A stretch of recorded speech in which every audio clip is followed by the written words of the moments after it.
పొద్దున్నే బండి గుద్దేశాను. నాన్నయ్య అమ్మకి తెలుస్తున్న పరిస్థితి ఏంటి అసలు? అన్నీ ఏంటి అంత తీవ్రంగా ఆలోచించేస్తున్నాడు? ఏదో జరిగింది. ఎలా అయితే చెప్పడు, వెళ్ళి వెంటనే తెలుసుకోవాలి. అన్నయ్య, నీ గురించి నాకు తెలిసిపోయిందిలే.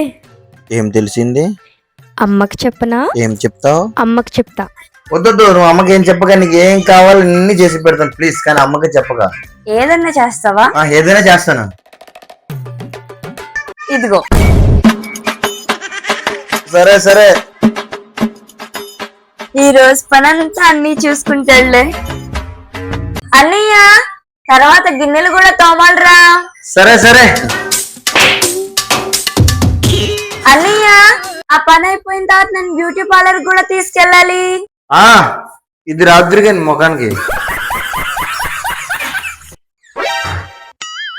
ఏంరా గిన్నెలు తోముతున్నావు? నా గురించి కుస్మాకి తెలిసిపోయింది. అవునా, ఏం తెలిసింది? నాన్నగారికి తెలియకుండానే పొద్దున్న బండి గుద్దేశాను. ఇదిగో, నోట్ తీసి అన్ని పెండింగ్ వర్క్ చేసి, లేకపోతే నేను అమ్మ నాన్నకి చెప్పేస్తా.